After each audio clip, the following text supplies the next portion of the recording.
दोस्तों, गली और मोहल्ले में औरतों के बाल खरीदने वाले आते हैं और इनको खरीदने के वो अच्छे पैसे भी देते हैं। 3 से 4 हजार रुपये किलो के हिसाब से बाल खरीदे जाते हैं। शायद आप में से बहुत से लोगों ने इसे देखा हो कि आखिर ये मामला क्या है, आखिर ये इन बालों का करते क्या हैं, क्या ये कोई कारोबार है या कोई और चक्कर है।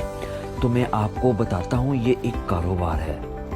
शायद आप में से बहुत से कम लोग इस बारे में जानते होंगे कि पाकिस्तान बालों को एक्सपोर्ट करने वाला 5वां बड़ा मुल्क है और ये इंसानी बाल खरीदने वाले पाकिस्तानी ही नहीं बल्कि एक्सपोर्ट करने वाले दूसरे ममालिक भी हैं, जैसे कि India, Afghanistan, America, Singapore, Brazil और हांगकांग बड़े ममालिक शामिल हैं, जो कि डीलर औरतों से 4 से 5 हजार रुपये किलो के हिसाब से बाल खरीदते हैं। ये लोग इन बालों को धोते हैं और पैक करने के बाद इनको दुगने दामों में सेल कर देते हैं। इस मरहले से गुजरने के बाद ये बाल चीन भेजे जाते हैं, जहां पर इन बालों से फैक्ट्रीज में विगें बनाई जाती हैं, क्योंकि असल बालों वाली विगें बहुत महंगी बेची जाती हैं।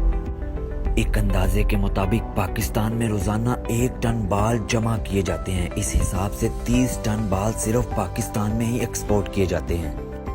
पाकिस्तान के सभी डीलर चाइना को ही बाल एक्सपोर्ट करते हैं, क्योंकि वहां से एक अच्छी कीमत मिलती है।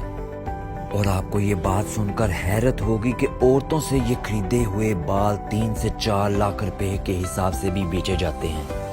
अब ये डीलर के ऊपर डिपेंड करता है कि वो इन बालों को किस तरीके से अच्छी कीमत में बेचता है। चीन में जो कंपनी ये विग बनाती है उसका नाम रीबॉक हेयर प्राइवेट लिमिटेड है और एक अंदाजे के मुताबिक 50,000 लोग इस फैक्ट्री में काम करते हैं। और आप खुद अंदाजा लगा लीजिए ये कितना बड़ा और वसी कारोबार है। और आप भी अपने गिरते बालों से परेशान होना छोड़ दें और इसे एक कारोबार बना लीजिए।